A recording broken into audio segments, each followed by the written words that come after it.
Hello friends, welcome to another exciting video. तो भाई लोग, जोकर फॉली ड्यू का जबरदस्त सीक्वल आ चुका है और ये एक ऐसा सिनेमेटिक एक्सपीरियंस है जो दिमाग में गहरा निशान छोड़ने वाला है। इस फिल्म का नाम फॉली ड्यू है, जो आर्थर फ्लेक और हार्ली क्विन के ट्विस्टेड दिमाग को और गहराई से एक्सप्लोर करता है। और फिर जो कहानी 2019 की जोकर फिल्म में खत्म हुई थी, ये वहीं से शुरू होती है। तो भाई लोग, वार्निंग है कि स्पॉयलर्स आगे आने वाले हैं, तो जरा संभल के। और वीडियो अच्छी लगे तो वीडियो को लाइक करे, चैनल को सब्सक्राइब कर ले और बेल आइकन भी प्रेस कर ले। तो बिना देरी के चलिए वीडियो स्टार्ट करते हैं।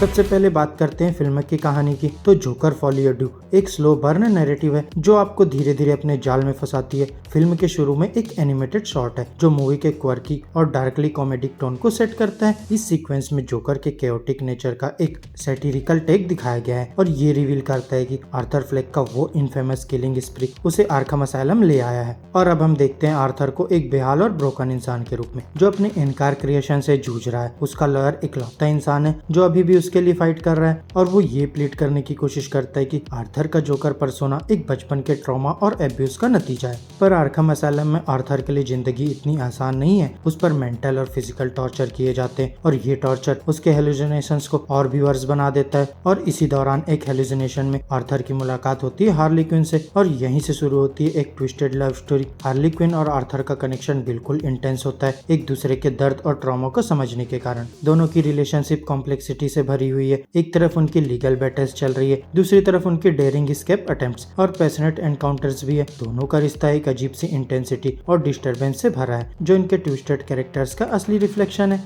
और फिर जैसे जैसे आर्थर का ट्रायल पास आता है, हार्ली का सपोर्ट और भी जरूरी हो जाता है। यहाँ हार्वी डेंट जैसे फॉर्मिडेबल अपोनेंट के सामने आर्थर अपनी आजादी के लिए फाइट कर रहा है और उनकी लव स्टोरी जितनी भी अनकन्वेंशियल हो, यहाँ एक पॉइजनेंट काउंटर पॉइंट है उस केओस और डिस्ट्रक्शन के बीच जो इनके आसपास हो रहा है। अब अगर हम फिल्म के कोर्ट रूम प्रोसीडिंग की बात करें तो ये एक पिवटल मोमेंट है। आर्थर का फ्यूचर अब सिर्फ जज और ज्यूरी के हाथों में। आर्थर का लॉयर ये साबित करना चाहता है कि आर्थर अपने एक्शंस के लिए जिम्मेदार नहीं है, क्योंकि जोकर एक स्प्लिट पर्सनैलिटी थी। लेकिन ये बात किसी को समझ में नहीं आती और जब आर्थर खुद अपने लॉयर को फायर करके खुद को रिप्रेजेंट करता है तो सब शॉक्ड रह जाते हैं। अब जब आर्थर जोकर के फुल अटायर में कोर्ट में आता है तब सबको लगता है कि अब वो अपनी पुरानी जोकर पर्सनैलिटी में वापस आ गया। लेकिन यहाँ सबको एक और शॉक मिलता है जब वो कोर्ट में कन्फेस करता है कि जोकर कभी था ही नहीं। आर्थर फ्लेक हमेशा से सिर्फ आर्थर फ्लेक ही था और उसने ही सब कुछ किया। इस कन्फेशन के बाद आर्थर का ट्रायल खत्म होता है और ज्यूरी उसे गिल्टी करार देते हैं। फिर यहाँ क्लाइमेक्स का वक्त आता है जब ज्यूरी अपना फैसला सुना रही होती है, तभी एक बॉम्ब ब्लास्ट होता है। ये ब्लास्ट कुछ जोकर के फैनेटिक्स ने किया होता है जो आर्थर को बचाना चाहते हैं। लेकिन सबको हैरत तब होती है जब आर्थर उन फैनेटिक्स को छोड़कर भाग जाता है, क्योंकि अब उसे जोकर बनना ही नहीं है।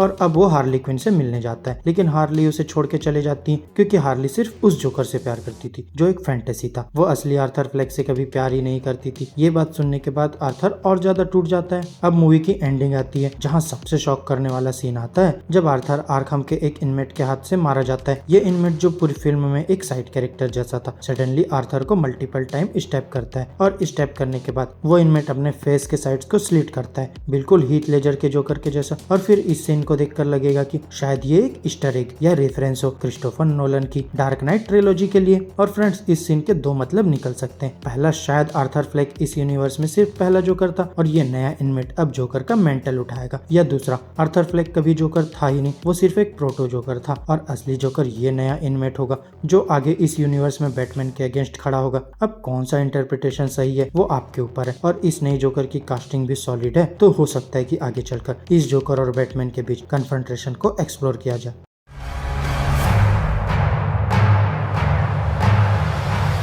वैसे दोस्तों, मूवी का टाइटल फॉली ड्यू एक साइकेट्रिक कंडीशन का रेफरेंस है जिसमें दो लोग एक ही डिल्यूजन शेयर करते हैं। आर्थर और हार्ली के केस में उनका शेयर्ड मैडनेस ही उनका रिश्ता फ्यूल करता है। लेकिन फिर जैसे ही आर्थर को अपनी जोकर पर्सोना की फ्यूटिलिटी का एहसास होता है, वैसे ही उनका रिश्ता भी खत्म हो जाता है। फिल्म की एंडिंग में ये दिखाया गया है कि आर्थर की ट्विस्टेड वर्ल्ड व्यू अब भी लोगों पर अपना असर छोड़ती जा रही है, चाहे वो हार्ली हो या दूसरे आर्खम इनमेट्स। और ये जोकर की पावर को रिप्रेजेंट करता है कि आइडियाज मरते नहीं है, सिर्फ जिंदा रहते हैं। और ये फिल्म फैंस में थोड़ा डिवाइड क्रिएट कर सकती है, क्योंकि ट्रेडिशनल डीसी पोर्ट्रेयल से ये काफी अलग है। कुछ लोगों को ये स्लो पेस और म्यूजिकल नंबर्स पसंद नहीं आएंगे, लेकिन हॉकिन फिनिक्स और लेडी गागा के आउटस्टैंडिंग परफॉर्मेंसेस और विजुअली स्टैंडिंग सीन्स इसे एक वर्दी सिनेमेटिक एक्सपीरियंस बनाते हैं। तो दोस्तों ये थी जोकर फॉली ऑडियो की कहानी। अब आपको क्या लगता है, आर्थर फ्लेक ही जोकर था या कोई और जोकर था, और इस फ्रेंचाइज का फ्यूचर क्या होगा, कमेंट्स में बताएं और अपने थॉट्स शेयर करें। तो दोस्तों आज की हमारी इस वीडियो में बस इतना ही, और आपको ये वीडियो अच्छी लगी हो तो वीडियो को लाइक करो, चैनल को सब्सक्राइब करो और बेल आइकन प्रेस करना ना भूलना। अब मैं मिलूंगा आपसे नेक्स्ट वीडियो में, तब तक के लिए बाय बाय दोस्तों।